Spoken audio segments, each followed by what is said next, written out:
Okay, miodragsoric there in Washington. Thank you very much. Well, we get some more analysis now. Joining us in the studio is Julius van der Laar. He's a political strategist and campaign consultant who worked on both of Obama's presidential campaigns. Julian, thanks for being with us. Talk to us first about Obama's role in this election. Was he a liability for the Democrats? Right. You look at President Obama's approval ratings in the low 40s. And of course, presidents and most importantly, candidates that weren't too keen on being seen together with him on the stage. So we didn't see him zigzagging across the country, appearing at campaign rallies and so on. He was very active in fundraising, making sure that Democrats have the necessary funds to have an impact in this election. But look, the Republicans tried to make this a referendum on the Obama presidency and his policies over the last years. And voters look at it, see Ebola, see the crisis in Syria, see the crisis in the Ukraine, and people are worried about the country and foreign policy. So that does play a role in this election. Obama certainly has been a liability, especially if you look at it from a referendum's perspective.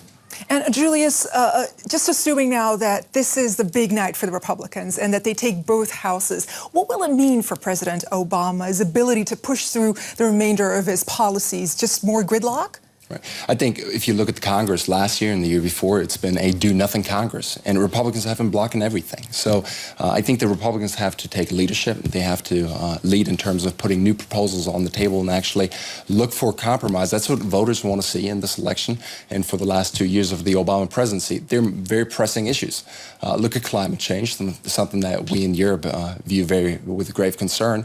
That's something that the Republicans will most likely not be a huge champion on. So that's going to be an issue for the Obama White House to push through in the last 2 years. But again, there's going to be tax reform. There's going to be a couple of issues that President Obama is going to be able to work with Republicans. At least that's what we hope for. And the president's going to have to set the agenda and make sure that he pushes Republicans into producing some results.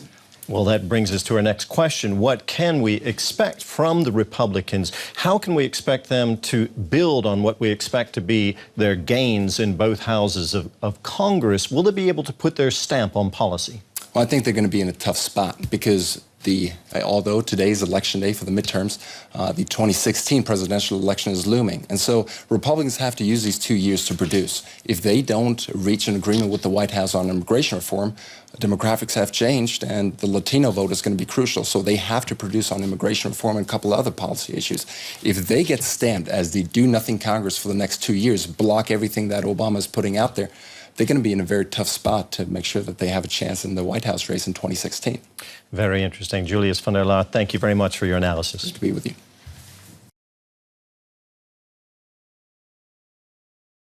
Vielen Dank, miodragsoric in Washington, für diese Einschätzung. Und bei uns im Studio ist jetzt der Politikberater Julius van der Laar. Er hat die letzten Obama-Kampagnen begleitet. Ja, also wir haben gehört, es wird wahrscheinlich eine niedrige Wahlbeteiligung werden. Wir haben auch schon mögliche Gründe gehört, nämlich mögliche Wahlverdrossenheit. Aber was genau ist der Grund dafür, dass der Wahlkampf nicht ankommt?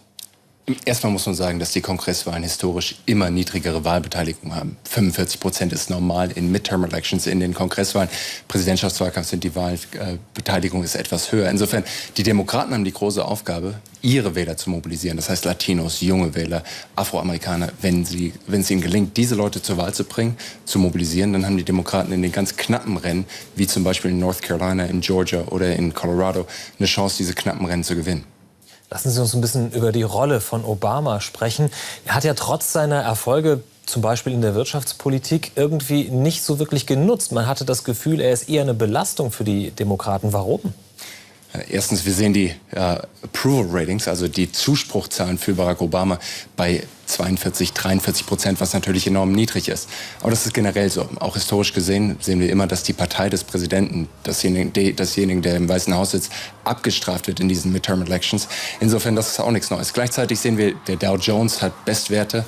Auch die Wirtschaft fängt an zu boomen. Insofern, es ist interessant, dass die Demokraten dennoch das Weiße Haus und Obama abstrafen. Insofern, wenn es Obama und den Demokraten gelingt, heute den Wahlkampf über lokale Themen zu machen, dann glaube ich, werden die Demokraten besser abschneiden. Wenn es ein Referendum ist, was die Republikaner machen wollen, wird es schwierig für die Demokraten am Ende des Abends.